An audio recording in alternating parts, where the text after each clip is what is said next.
Hello and welcome to this lesson on percentage uncertainties. In this lesson we're going to try and develop our understanding and skills at handling percentage uncertainties. You'll need to have handy paper and a pen to make some notes and a scientific calculator to perform calculations. Throughout this video you can pause and rewind at any time, though at specific times I do ask you to pause the video and complete a task. Please make sure that you do, as this will significantly aid your learning and result in good use of your time. So to start this lesson, I will expect you to know how to calculate the mean of a set of data and how to determine the range of a set of data. Also, you should be able to identify the uncertainty in a single measurement and determine the uncertainty in a range of measurements. If you're unsure about these last 2 points, then I would recommend you review the preceding lesson in this series on uncertainty and error. So before we begin the lesson, I'd like you to take a few moments to answer these questions here. Pause the video and restart the video when you are done.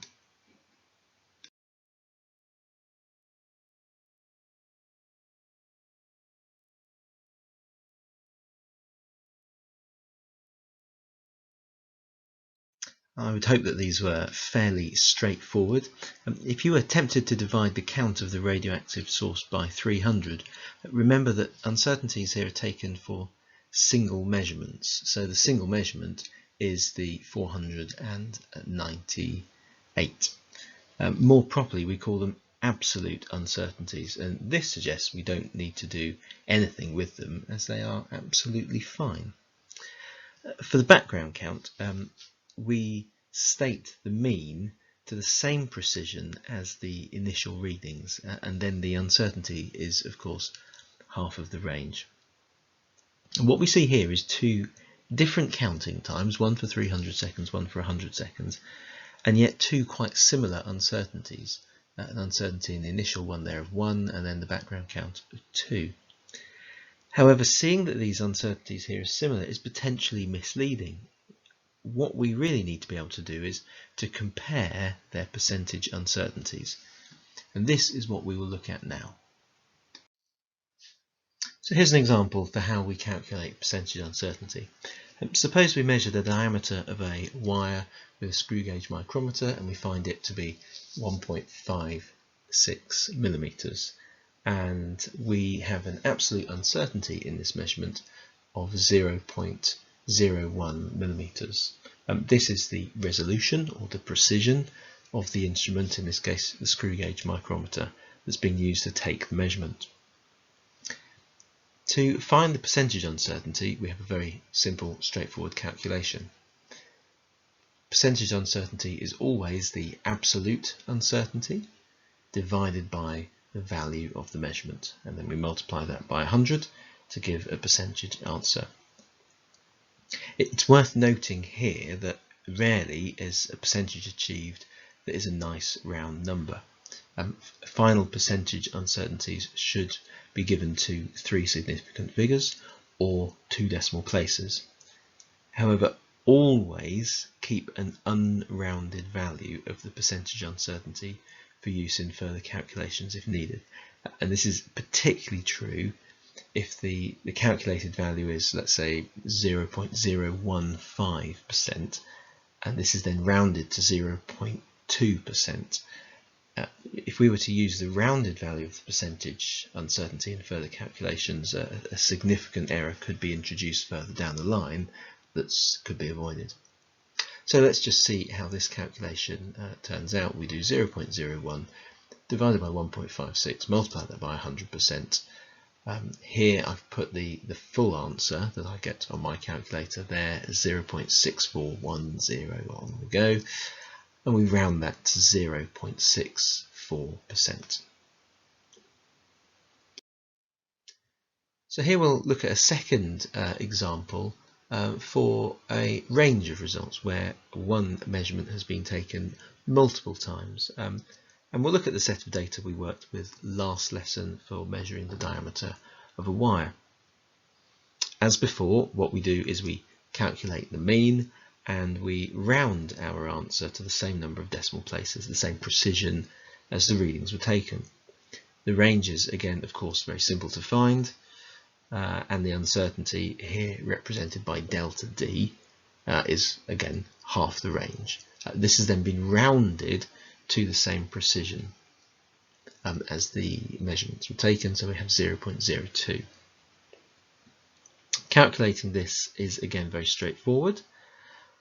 We are going to do our percentage uncertainty here represented by the percentage, then the delta for uncertainty, and then D to indicate its diameter, percentage delta D, percentage uncertainty in the diameter is equal to 0.015. So I'm using the unrounded uncertainty divided by 2.5 multiplied by 100, and we get 0.6, which fortunately our answer there does not need any further rounding. So we can say there that the diameter is equal to 2.5 millimeters plus or minus 0.6%. So I think it's your turn to give this a go. I've got 3 sets of measurements here, and I'd like you to calculate the percentage uncertainty in each. Remember to give them to the correct number of significant figures or decimal places. You can assume that the digital thermometer has a resolution of 0.1 degrees centigrade, and the alcohol thermometer has the numbers 10, 20 and 30 etc. marked, although the zeros are just wrapped around the thermometer out of shot. You can, of course, pause the video and then restart when you are ready.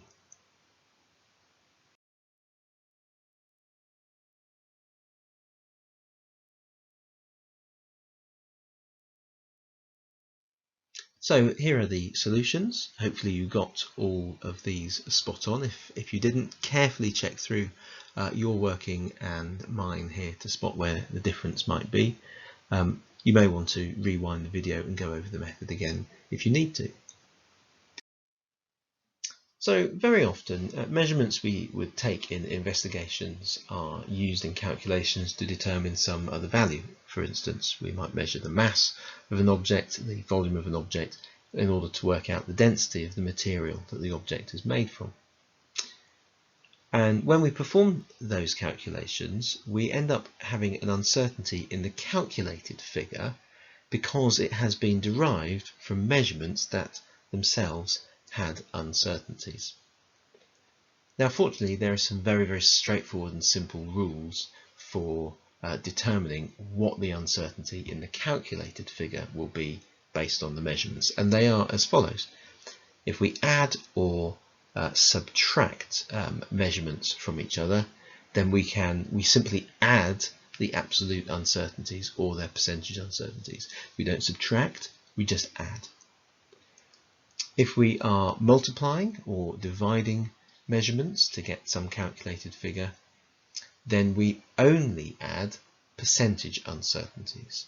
We don't add absolute uncertainties, and the reason is because the absolute uncertainties are going to have different units associated with them, and what we don't do is add one unit to a different unit. You can't add apples and oranges, for example. You only would say apples times apples if we were doing fruit. So here we are just going to add percentage uncertainties.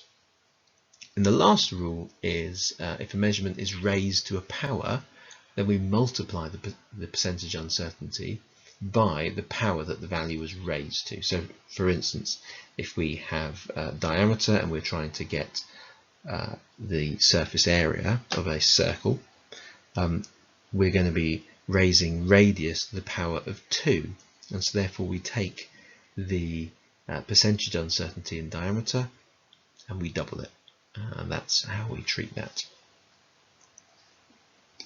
You may find it easier to see these rules summarized in a table form. Quite simply, we always add percentage uncertainties together regardless of the operation we carry out. That is the key thing. Actually, even when we raise a quantity to a power, such as when calculating the area or volume of a square or cube, we're essentially adding the percentage uncertainties by multiplying by the power. This therefore is quite a simple rule, though you would be amazed at how a seemingly complex formula that you would do with the measurements can completely throw any A-level student. Very simply, the key thing to remember is always add percentage uncertainties together. Simple. You may want to pause the video just now to take some notes and then restart when you're ready.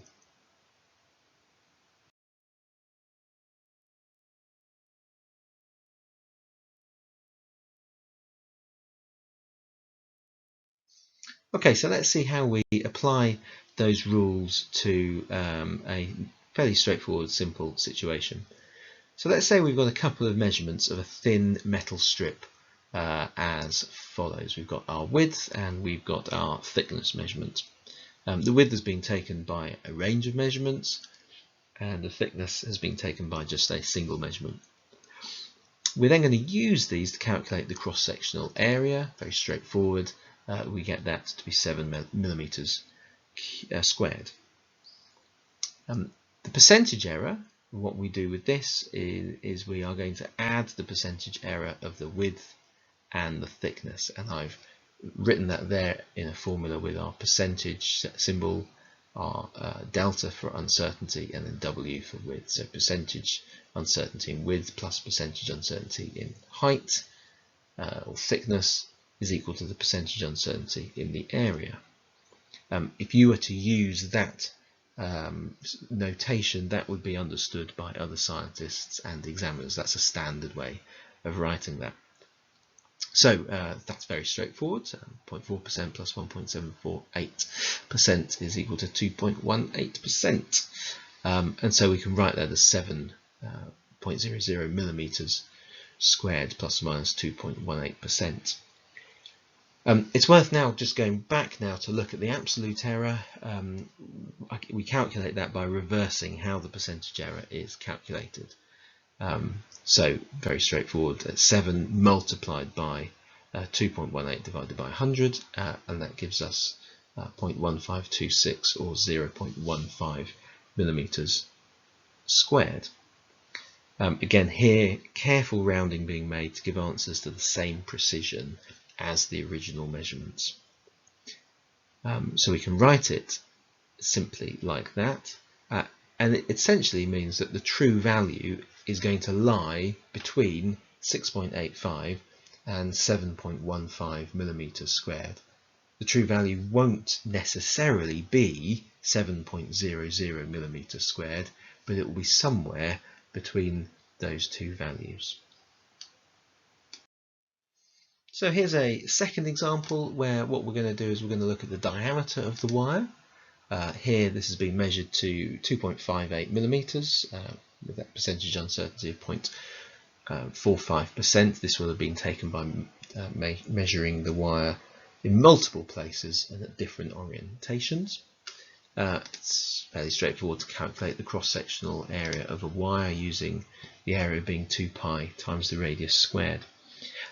Now just careful here, lying in wait here is the number one mistake that students make. Can you spot what it's going to be? Hopefully you can see that while we're going to calculate the area using the radius, we have of course got the diameter that has been measured. It's really important to halve the diameter first, and the number of students that forget to do this significantly outweighs the number of students that do it first time straight away. So do make sure you don't forget halve the diameter. Now when calculating, you can either divide the radius by 2, that's very straightforward, or square the diameter and then divide that by 4, which is of course 2 squared. Lastly, we come to the percentage error. The percentage error is going to be multiplied by the power by which the radius here has been raised. So we take 0.45% and we multiply it by 2. So the answer there is going to be 10.46 millimeters squared, and that's plus or minus 0.9%.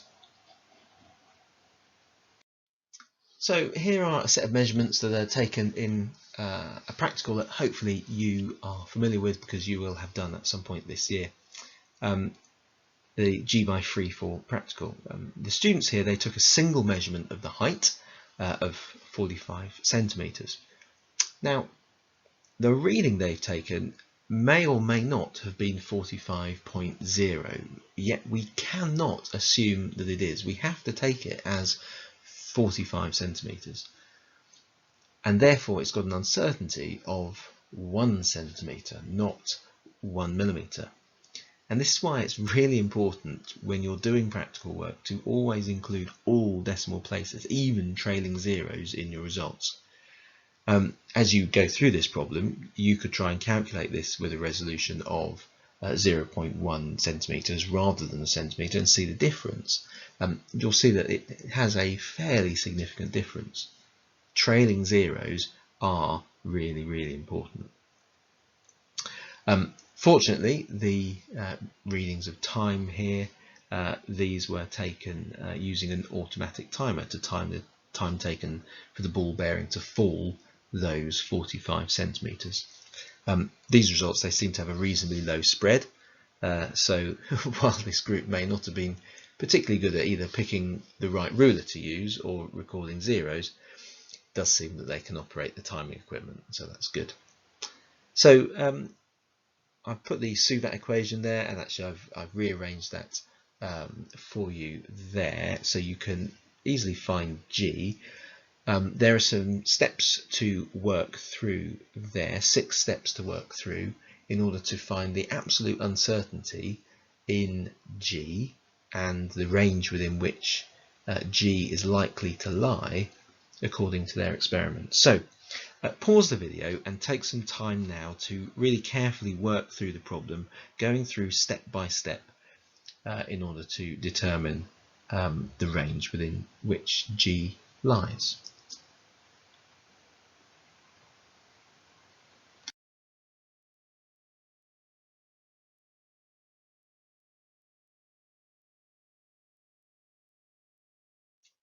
So here are the solutions for the first 4 steps of the problem. Again, pause the video and carefully check through these first 4 parts, and then of course continue when you're ready. So hopefully you arrived at the same final answer as I have got here. Now, initially, as you approach this, you probably thought, well, their measurements aren't really that great, since we know that G should be determined as 9.81 and they've got 9.74, which is quite a bit off. However, when we take their percentage uncertainty into account, and thus we're able to work out the absolute uncertainty of 0.44 and the range within which their experiment says G lies, we actually know that the range that they've got does cover the true value of G. It's therefore quite useful to reflect on the impact that a more precise measurement of the height would have had. If it had been recorded as 45.0 or 45.1 or whatever it actually was, their range would have been smaller, yet it should still have included 9.81. It wouldn't take you too long to check that, so I invite you to have a go at doing that. Well, in conclusion, I hope this lesson has been helpful to you in improving your skills at using percentage uncertainties. Remember, you can always go back over any part of the lesson at any time if you are unsure.